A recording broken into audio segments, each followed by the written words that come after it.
এই কাজগুলো করতে পারলাম না, দোষ তো মনে হয় সর্বপ্রথম কোরআনের। মনে হয় বুঝতেছেন না? বুঝতে তো উত্তর দেওয়ার কথা। আপনারাও আছেন, আমিও আছি, আমার তো আরো কষ্ট বেশি। আপনারা ঠিক না ভুল এই কথাটা বলতে কি আর কষ্ট হয়? তাহলে কোরআন নাযিল হলেন, আল্লাহ রাব্বুল আলামিন কোরআন নাযিল করলেন মানুষকে হেদায়েতের পথে আসার জন্য, অন্ধকার থেকে আলোর পথে আসার জন্য, কোনটা হক কোনটা বাতিল এটা পার্থক্য করার জন্য কোরআন নাযিল করলেন। কোরআন এখন পর্যন্ত আমাদের সমাজের মধ্যে রয়েছে, কিন্তু হক এবং বাতিলের পার্থক্য এখন পর্যন্ত আমরা করতে পারি না। তাহলে দোষ কার? আমাদের। এখন পর্যন্ত আমাদের কাছে মালাকুল মউত আসে নাই, এখন পর্যন্ত মালাকুল মউত আমাদের কাছে চলে আসে নাই, এখন পর্যন্ত আমাদের হায়াত রয়েছে। যদি এই আমল দুনিয়াতে করা না লাগে, কবরে যাওয়ার পরে যদি কোনো আমল করার সুযোগ আল্লাহ না দেয়, তাহলে দুনিয়াতে যদি আমল করা লাগে, বলেন তো বেঁচে থাকা অবস্থা আমাদেরকে এই পথগুলো, কোরআনের পথগুলো অবলম্বন করবো নাকি মৃত্যুর পরে আমলগুলো করবো? বেঁচে থাকতে করতে হবে। মৃত্যুর পরে যদি সুযোগ নাই থাকে, মৃত্যুর পরে যদি আল্লাহ রাব্বুল আলামিন সুযোগ না দেয়, বেঁচে থাকা অবস্থায় যদি আমলগুলো করা লাগে, কখন আজরাইল কার কাছে চলে আসবে যদি কেউ আমরা না জানি। আপনারা জানেন নাকি? জানেন? যদি না জানেন আজরাইল কখন কার কাছে চলে আসবে এটা যদি আপনি না জানি, বলেন তো যতক্ষণ পর্যন্ত দুনিয়াতে বেঁচে থাকবো ততক্ষণ পর্যন্ত ওই এক আল্লাহর বিধান মোতাবেক দুনিয়াতে জীবন পরিচালনার প্রয়োজন আছে না? তাহলে আল্লাহ রাব্বুল আলামিন বললেন কোরআনের সঙ্গে যাদেরই সম্পর্ক হবে আল্লাহ রাব্বুল আলামিন তাদের সম্মান ইজ্জত বৃদ্ধি করে দিয়ে দেবে।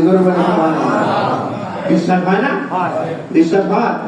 যেমন এই কাঠের সঙ্গে কোরআন থাকার কারণে কাঠটা মূল্যবান হয়ে গেল, কাপড় দিয়ে কোরআনটা মোড়ানোর কারণে কাপড়ের মূল্য বেড়ে গেল। রমাদান মাসে কোরআন নাযিল হওয়ার কারণে মাসটারই আল্লাহ রাব্বুল আলামিন সম্মান বৃদ্ধি করে দিয়ে দিলেন। তাহলে মানুষ যদি এই কোরআনের সঙ্গে আমরা সম্পর্ক করি, সুসম্পর্ক করি, কোরআনের সঙ্গে লেগে থাকি, মানুষের মর্যাদা বৃদ্ধি করে দিয়ে দেবে কে? আল্লাহ। অথচ সর্বশ্রেষ্ঠ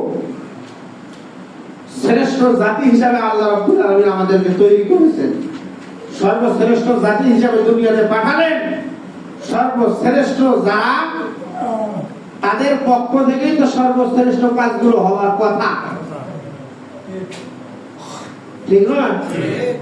এখন আপনি আমের গাছ গাললেন, হাড়ি ভাঙা, কিন্তু আল্লাহর কাছে দোয়া করতেছে আল্লাহ এই আমের মোল চলে আসছে, এবারে যেন ফজলি আম আমি খুব সুন্দর করে মজা করে খেতে পারি।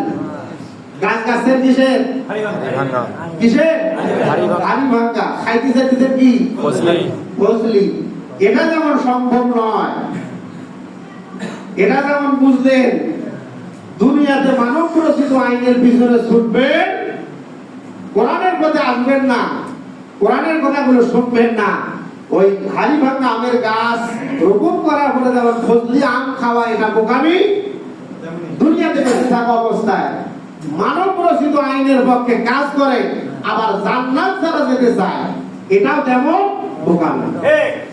বুঝতে পারছেন? তাহলে কোরআন আল্লাহ রাব্বুল আলামিন নাযিল করলেন, এই মাসে নাযিল করার কারণে আল্লাহ রাব্বুল আলামিন এই মাসটার মর্যাদা বৃদ্ধি করে দিয়েছেন। আল্লাহ রাব্বুল আলামিন সূরা বাকারার 183 নম্বর আয়াতে জানিয়ে দিলেন, মহান আল্লাহ রাব্বুল আলামিন বলেন, ইয়া আইয়ুহাল্লাযীনা আমানু কুতিবা আলাইকুমুস সিয়াম কামা কুতিবা আলাল্লাযীনা মিন ক্বাবলিকুম লাআল্লাকুম তাত্তাকুন। আল্লাহ রাব্বুল আলামিন বলেন, হে ঈমানদারগণ, তোমাদের উপর রোজা ফরজ করা হলো যেভাবে ফরজ করা হয়েছিল তোমাদের পূর্ববর্তীদের উপর, যাতে তোমরা সংযমী হও। এই রোজা ফরজকে শুধু আমাদের উপরে করা হয়েছিল নাকি অতীতে যত জাতি এসেছিল, অতীতে যত নবী রাসূল ছিল, সবাইয়ের প্রতি রোজা ফরজ করা হয়েছিল। কারো বা প্রতি 3 দিন, কারো বা প্রতি 1 দিন, কারো বা প্রতি 1 সপ্তাহ, কারো জন্য 10 দিন রোজা ফরজ ছিলই। এটা নতুন কোনো বিধান নয়। তাহলে আল্লাহ রাব্বুল আলামিন রোজা আমাদের কাছে পাঠালেন। এই রমজান মাস আসার কারণে আল্লাহ রাব্বুল আলামিন জাহান্নামের দরজাগুলো বন্ধ করে দিয়ে দিলেন, জান্নাতের সমস্ত দরজাগুলো খুলে দিয়ে দিলেন।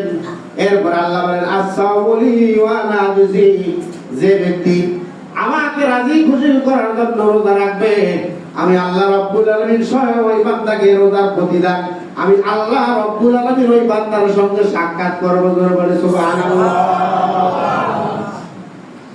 আল্লাহ রাব্বুল আলামিন বলেন, ফামান শাহিদা মিনকুমুশ শাহরা ফালিয়াসুম, তোমাদের মধ্যে যে ব্যক্তি সেই মাসকে পায় সে যেন রোজা রাখে। কে বললেন?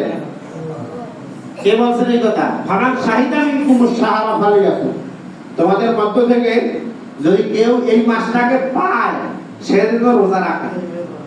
আর এই মাস পাওয়ার পরে আপনারা একটু সামনে দিকে এগিয়ে আসেন, ওই তিনজন দাঁড়িয়ে আছে।